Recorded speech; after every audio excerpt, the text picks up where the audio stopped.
Welcome to Redtastic. Story 1. I, 42 male, have been in a relationship with my girlfriend, 39 female, for 2 years. And her daughter Emma, 18 female, moved in with us a few weeks ago when they both moved into my house. I've been trying to support them both. As part of that was agreeing to pay for Emma's college, which was supposed to start this fall. I know college is expensive and I wanted to help her have a good start in life since her mom doesn't have a lot of savings. Yesterday, Emma had a friend over for sleepover. Everything seemed fine until this morning. By 10 a.m., they still weren't up, and my girlfriend went to wake them. What she found was Emma and her friend both hungover, reeking of alcohol.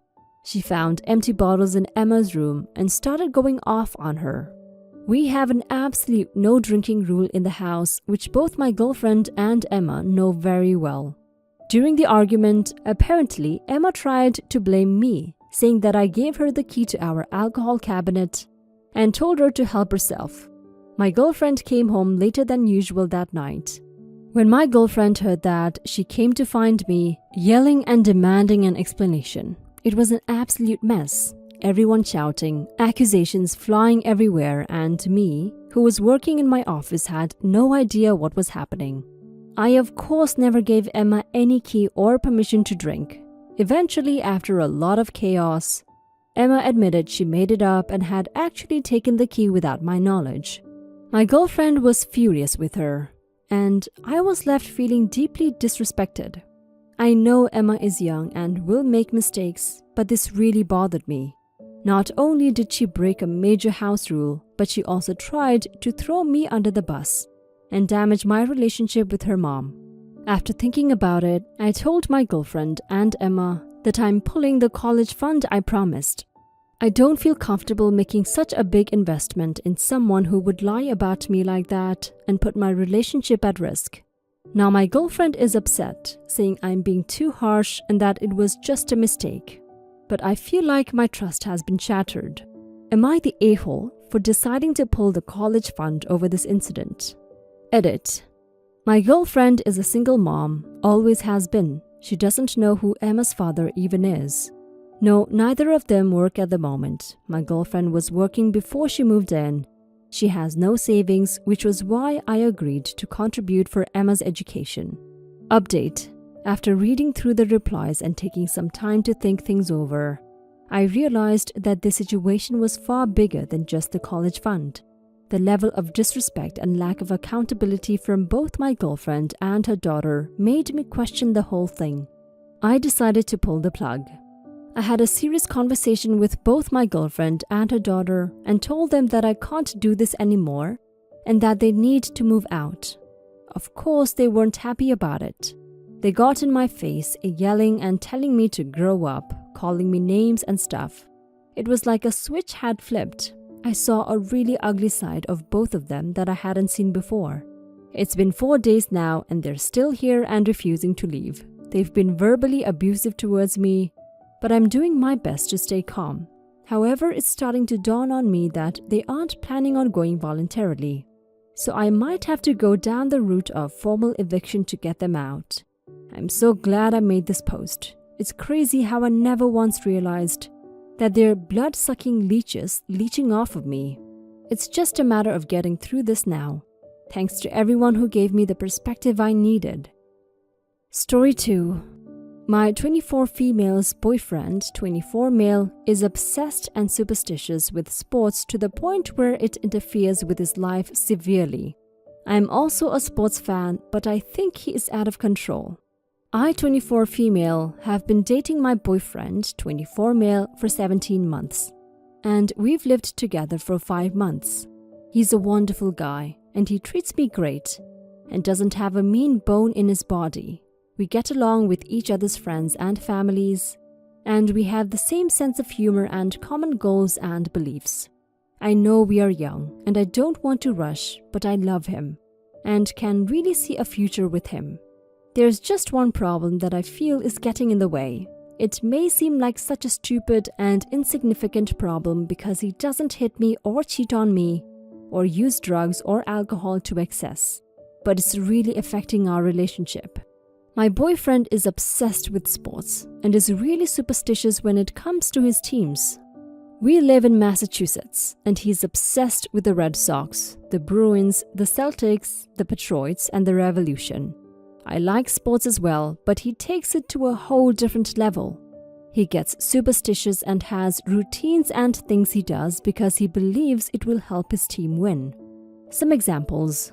Earlier this season, the Red Sox went on a winning streak. The day they won their first game, he had a day off work, and he fell asleep on the couch the night before, still wearing his socks.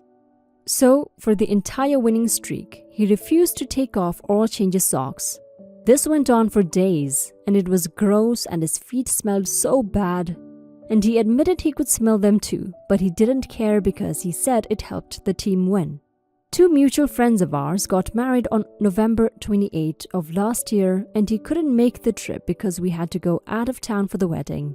He was actually thinking of skipping the wedding, but I talked sense into him and he went, although he was tense the whole time. The next day, the Patriots lost their first game of the season after winning 10 games in a row.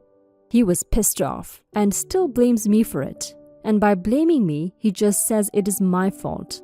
He doesn't do stuff like yell at me or refuse to spend time with me just for clarity. He's not abusive. He has certain rituals for game day. He will only eat certain foods or drink his coffee a certain way or go to a certain coffee shop or gas station. For the last Bruins season, he went and got coffee every morning even if he didn't want coffee. He has certain brands of shampoo depending what sports season or playoff it is. He will change his hairstyle or not shave if it is the playoffs. Or he will only sit in a certain seat in the living room during the game. When we moved in together, I moved in with him because my lease was up, but he still had 6 months left on his. The plan was that after 6 months we would find a bigger place. I have an almost new living room set with a couch, love seat and 2 recliners. His living room furniture is ripped and on the verge of breaking. He insisted on keeping his because he doesn't know the temperament of my furniture when it comes to the teams. Seriously.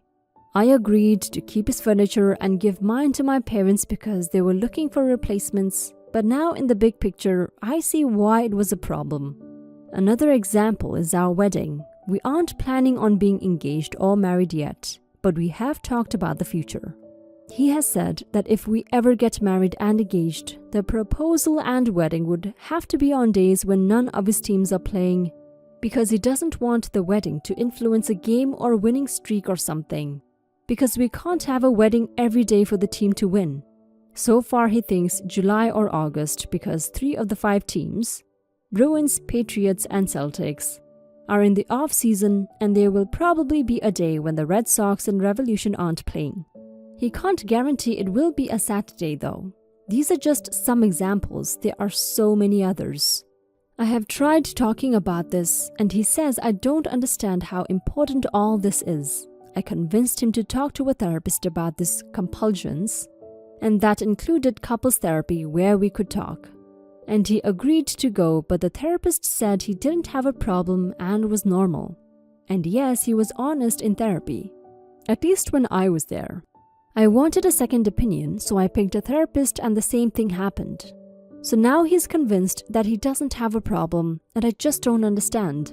Like I said, he is wonderful in every other way, but his obsession and superstition with sports is giving me second thoughts. Because while I like sports, my life doesn't revolve around them. We are due to move into a bigger place in a month, and while we haven't signed the lease yet, I'm not sure I want to do it without addressing this. But I don't know what else to do to make him listen. Am I being irrational and not understating, or am I right to be concerned about this and thinking of ending it? Update. Now things have kind of evened out and I want to give an update for everyone who was supportive. He is my ex-boyfriend. I read all the posts and a few days later, I decided to talk to him again. It didn't go well at first, and that should have been a sign. There was a Red Sox game when we were both home from work and they lost, and he was upset with me for talking to him and not letting him focus on the game and interrupting the things he had to do.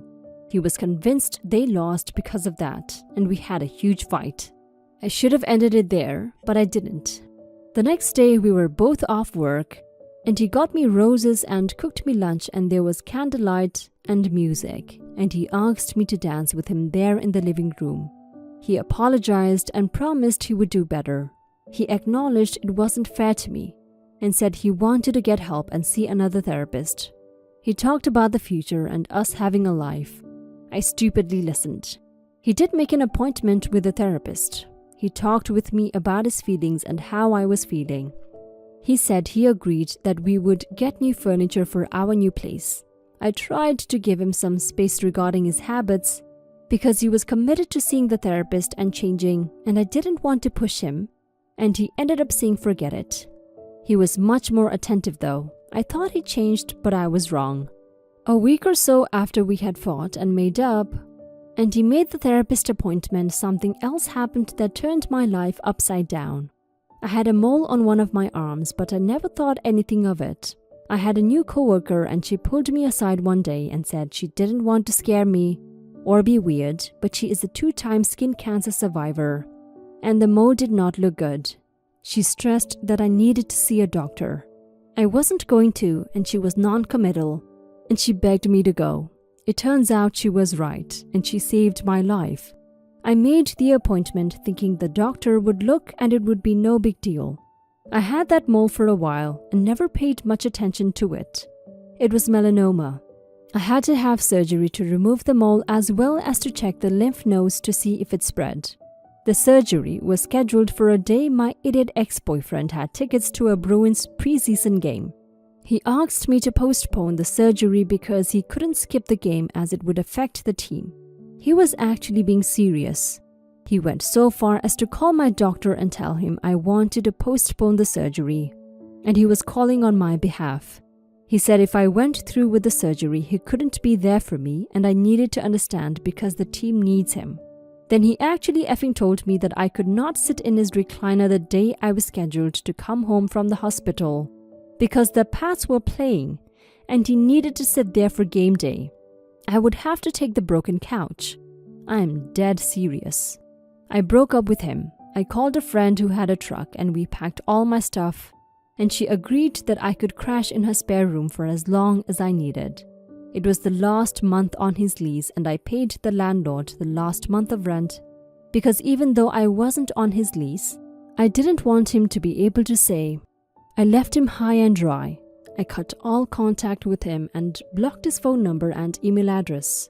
It was on the 18-month anniversary of the day we had met and had our first date, and the 6-month anniversary of the day we moved in together. I thank God, the universe, whoever, that I didn't sign the lease for the new place we had planned to move into together with him or combine my money with him. I had the surgery. I was so lucky. It was stage 2 and had not hit the lymph nodes yet. I had to stay in the hospital for a couple of days, but the wound was looking okay and not infected, so I was discharged to go home.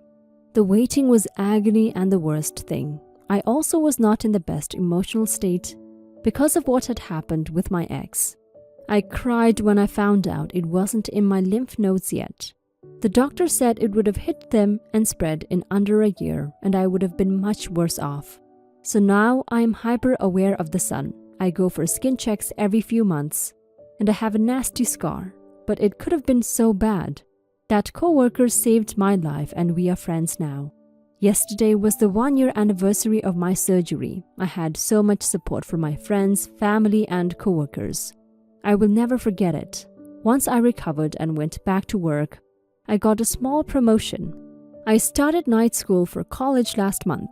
While I work full-time during the day, I've taken up rock climbing, and last month I started night school. It will really help my career and I'm excited about it. I'm single since I broke up with my ex. But on Monday, I had an impromptu date at the juice bar with a guy I bumped into at the gym. It felt good just to be social again, and he seemed nice. I'm so happy for you, OP. Thank goodness for your coworker. She's a lifesaver. I'm also glad you ended things with your crazy ex. And yes, he's crazy. He was willing to risk your life by telling you to delay your surgery because of his stupid superstition and his obsession with believing he somehow had something to do with whether his favorite teams won or not. P.S. He does not. None of what he did helped them win or lose in any way. And all the therapists he saw who told him he was alright should also get checked out themselves. I hope you live a happy, healthy life from now on, OP. As for your ex, I genuinely hope he gets the help he so desperately needs.